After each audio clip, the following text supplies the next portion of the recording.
नमस्कार दोस्तों, स्वागत है आप सभी का लर्नर्स पोडियम यूट्यूब चैनल पे।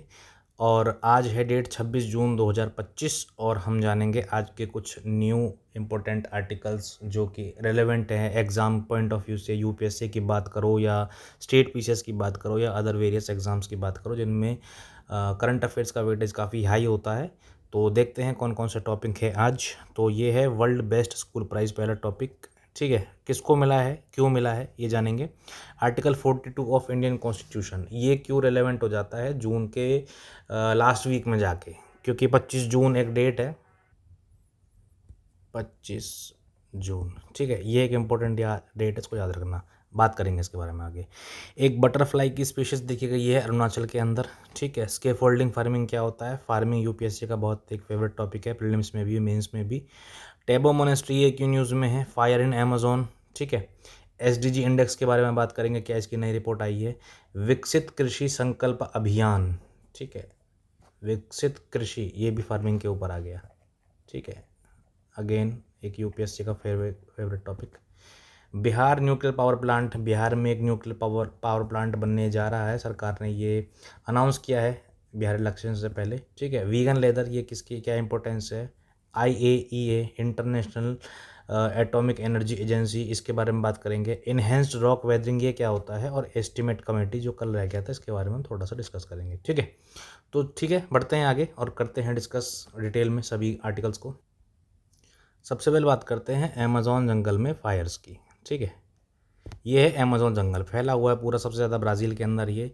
और इसमें जो फॉरेस्ट फायर है ब्राज़ील में 2024 में, वो काफ़ी ज़्यादा बढ़ चुकी है। ठीक है, पहले लगती थी छोटे मोटे एरियाज़ में, अब ये जो है ना 62% इंक्रीज़ कर गया है। अपने जो पहले जिस एरिया में फायर लगती थी, देखो पहले का जो एवरेज की बात करें, जो एरिया जितना जलता था वो था 18.5 मिलियन हेक्टेयर, और यह बढ़ के पहुंच चुका है 62% बढ़ चुका है, 30 मिलियन हेक्टेयर लास्ट ईयर था ये 2024 में। ठीक है, अब आप समझ सकते हैं कि जो फॉरेस्ट फायर है ये कितना बड़ा कैटास्ट्रॉफे है आज के टाइम में।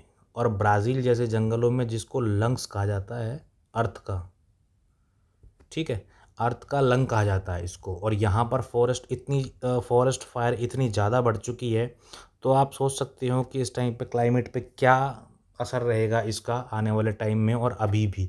क्योंकि जो जितनी भी कार्बन जो सीक्वेस्ट्रेशन होता है ना, ठीक है, वो फॉरेस्ट द्वारा ही किया जाता है। ठीक है, अब जब फॉरेस्ट ही नहीं बचेंगे तो फिर कार्बन सीक्वेस्ट्रेशन कहाँ पे होगा, कार्बन स्टोरेज कहाँ पे होगा? जो CO2 इतना ज़्यादा हम एमिशन करते हैं, हम बोलते हैं फॉरेस्ट बढ़ाओ, प्लांट्स बढ़ाओ, यहाँ पर फायर्स इतनी ज़्यादा बढ़ चुकी है कि उल्टे जो एक ट्रॉपिकल रेन फॉरेस्ट एरिया जो पूरा, कि जिसको बनने में कई हज़ारों साल लग गए थे, वो एक समय में हर साल घटते जा रहा है, हर साल घटते जा रहा है। तो ये बहुत कंसर्न की बात है एक।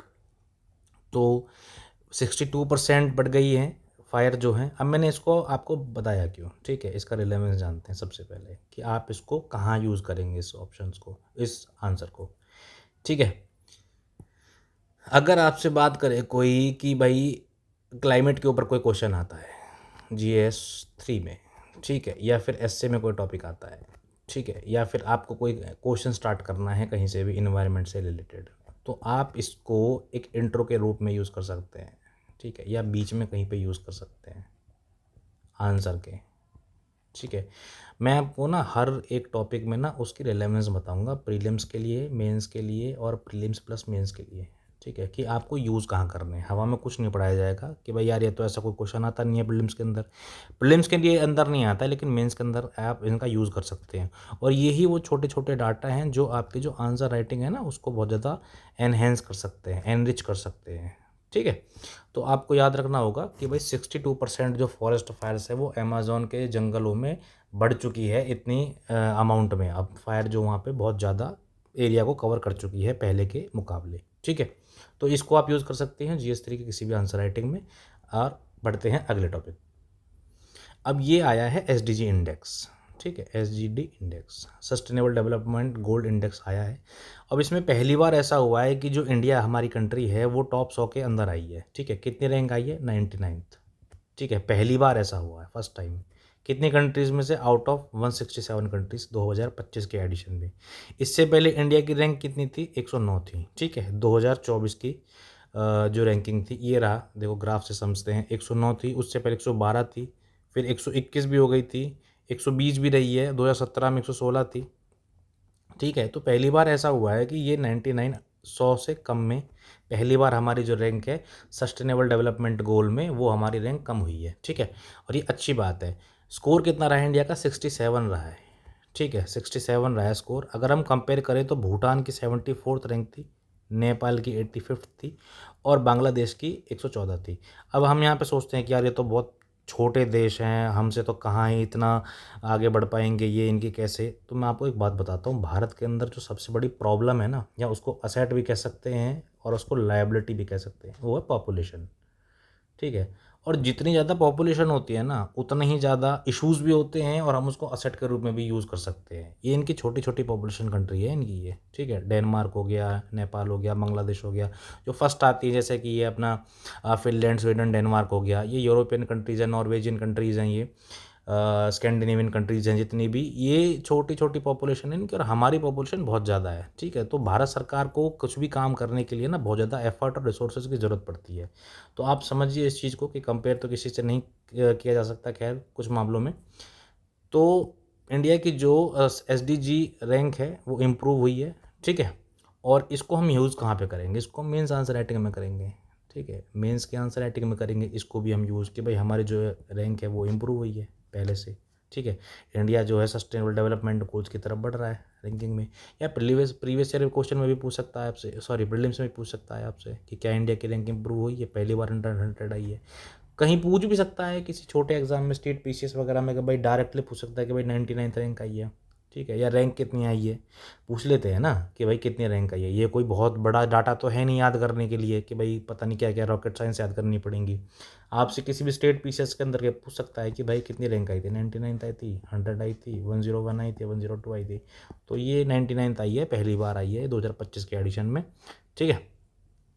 इंडेक्स क्या करता है? ओवरऑल प्रोग्रेस को मेज़र करता है। Achieving 17 sustainable development goal adopt किया था जो 2015 में, ठीक है। इंडिया ने स्टेडली इम्प्रूव किया है, देखा हमने पीछे। और फिनलैंड, स्वीडन और डेनमार्क ये टॉप 3 पोजीशंस पे हैं, ठीक है। बढ़ते हैं अगले टॉपिक पे। अब भारत सरकार ने, सेंट्रल गवर्नमेंट ने, भारत सरकार ने हमारी ने न्यूक्लियर एनर्जी मिशन, जो हमने बजट, यूनियन बजट 2025-26 में हमने जो अनाउंस किया था, उसके तहत बिहार को एक पहला फर्स्ट न्यूक्लियर प्लांट देने की बात की है, ठीक है। न्यूक्लियर प्लांट ये रहा बिहार, ठीक है। यहाँ पे बोला है कि भाई हम एक न्यूक्लियर प्लांट लगाएंगे, ठीक है। और कितने पावर का होगा वो, एनर्जी कितना प्रोड्यूस करेगा वो? 1000 मेगावाट, ठीक है।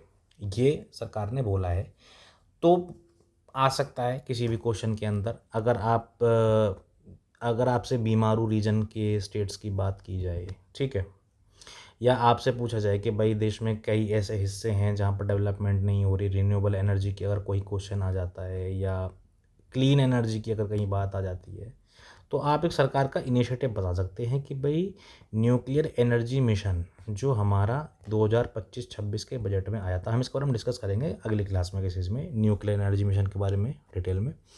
तो उसके तहत बिहार जैसे राज्यों में जो काफ़ी अभी बैकवर्ड पोजीशन पे हैं, उनमें सरकार ने एक न्यूक्लियर प्लांट लाने की बात कही है, डिक्लेयर कर दिया है, एक तरीक़ा से अप्रूव कर दिया है, ठीक है, अप्रूव कर दिया है।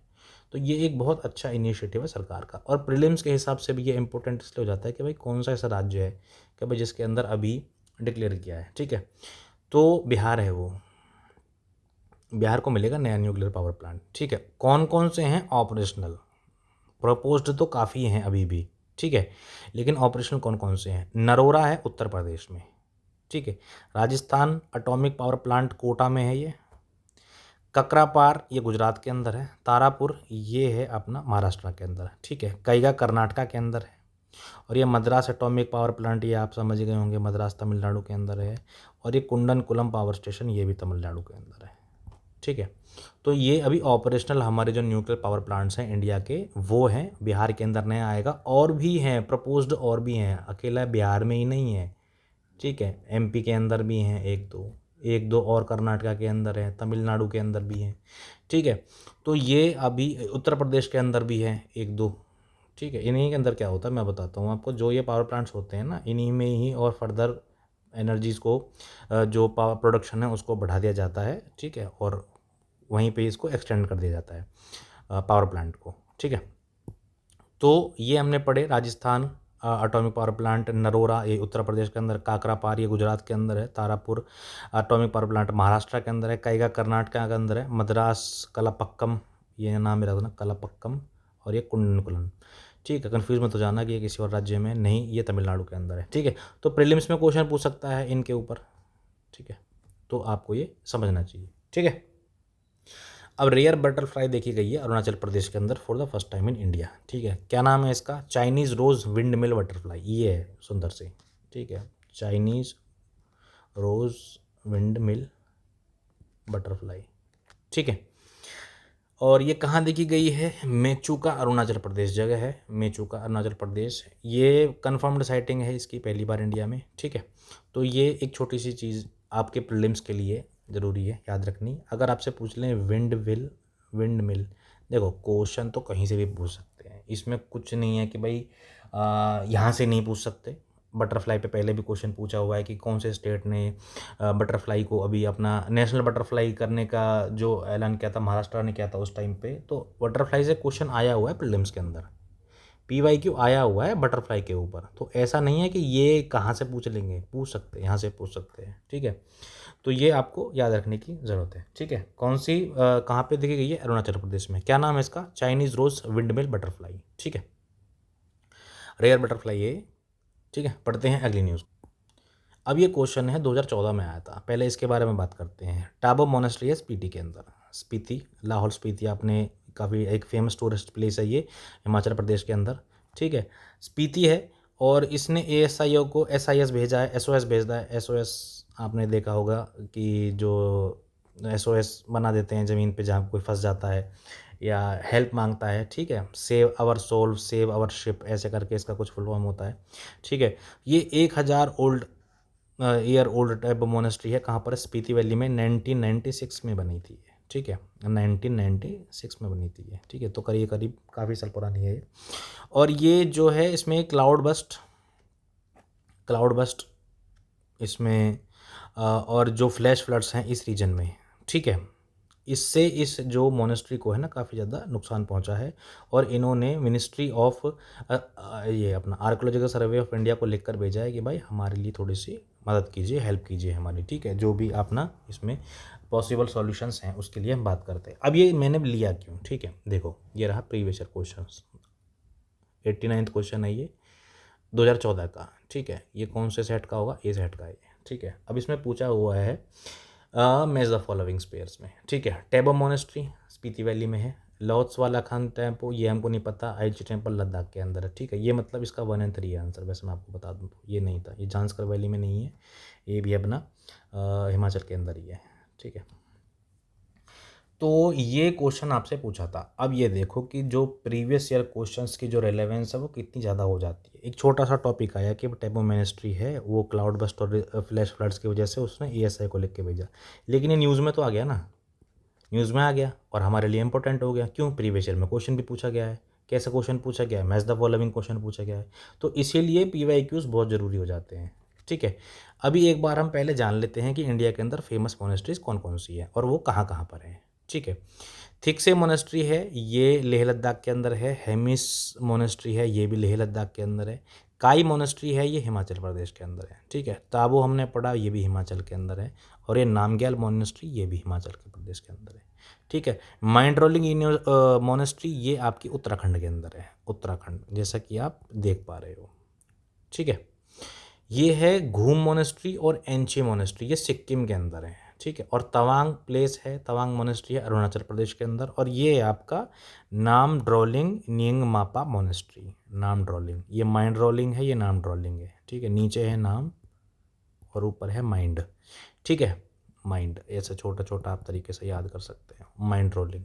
ठीक से है, ये भी आपको पता होना चाहिए कि ये भी लेह लद्दाख के अंदर है। हेमिस ये तो फेमस है काफ़ी, ठीक है। तो ये रही आपकी फेमस इंडिया की। अब आगे भी आपसे पूछ सकता है कि भाई कौन सी जो अपना मोनेस्ट्री है, कौन सी किस जगह पर है, कौन सी किस जगह पर है, तो इसलिए प्रीवियस ईयर क्वेश्चंस ना ज़रूरी हो जाते हैं। और जो हमारे पढ़ने का जो तरीका होना चाहिए ना, वो प्रीवियस ईयर क्वेश्चंस के ऊपर ही होना चाहिए, ठीक है। 2014 में पूछा था ये क्वेश्चन, और यूपीएससी का जो अपना एक डाटा बना हुआ है ना प्रीवियस ईयर क्वेश्चंस का, वहीं से उठा उठा के डालते रहते हैं क्वेश्चंस ये, ठीक है। तो पढ़ते हैं आगे, इसमें क्या लिखा हुआ है मैं बता देता हूँ आपको। टावर मिनिस्ट्री कहाँ, स्पीति वैली में है, ठीक है, हिमाचल प्रदेश के अंदर। 1996 में इसको बनाया गया था रिंचन जेंगपो द्वारा, ठीक है। अल्ची टेम्पल कॉम्प्लेक्स ये लेह डिस्ट्रिक्ट के अंदर है, ठीक है, जो ऑप्शन नंबर 3 था ये इसका। और ये लोहत्सवा लखांग टेम्पल ये हिमाचल प्रदेश के किन्नौर के अंदर है, ठीक है। तो ये किन्नौर के अंदर है, ये किन्नौर के अंदर है, और ये अपना लेह लद्दाख के अंदर है, ठीक है। तो 1 एंड 3 है इसका। अब देखो मैंने आपका ना कम से कम ये 3-4 ऑप्शंस एक बार में करा दिए। ऐसे करते हैं प्रीवियस ईयर क्वेश्चंस को, कि जो एक एक सिंगल टॉपिक भी आया ना उसके बारे में पता होना चाहिए। अब यहाँ पर लिखा हुआ था जांस्कर वैली। अब आपको, आपने आधा अधूरा पढ़ा कि भाई जांस्कर वैली, इसके बारे में तो जानो कि ये कौन सी पड़ती है। तो ये है जांस्कर वैली, ठीक है, ये है जांस्कर वैली, ठीक है। तो यूपीएससी के अगर आप प्रीवियस ईयर क्वेश्चंस को कभी करो ना, तो ऐसे करो कि जो एक एक सिंगल ऑप्शन उसमें लिखा हुआ है ना कहीं पे भी, उसके बारे में भी आपके कम से कम 5 से 6 पॉइंट आपको आने चाहिए। हमने टैबो मोनेस्ट्री के बारे में पढ़ा, अल्ची टेम्पल कॉम्प्लेक्स के बारे में पढ़ा, लोहत्सवा के बारे में पढ़ा। वो जांस्कर वैली रह गया था ना, तो जांस्कर वैली के बारे में आप मैप में देख सकते हैं कि ये है जांस्कर वैली। न्यूब्रा वैली के ऊपर क्वेश्चन पूछा हुआ है यूपीएससी ने प्रीवियस ईयर। तो आपको सब चीज़ पता होनी चाहिए कि कौन सी ज्योग्राफिकल लोकेशन कहाँ पर पड़ती है, ठीक है। तो ये तरीका होता है प्रीवियस ईयर क्वेश्चन को करने का। मैं कराऊंगा आपको, मैं आपको श्योर करता हूँ कि मैं आपको ज़रूर कराऊंगा। 2013 से लेकर 2025 तक की एक सिंगल ऑप्शन कराऊंगा मैं आपको, एक सिंगल ऑप्शन अगर पेपर में भी आया हुआ है तो, ठीक है। बढ़ते हैं अगली न्यूज़।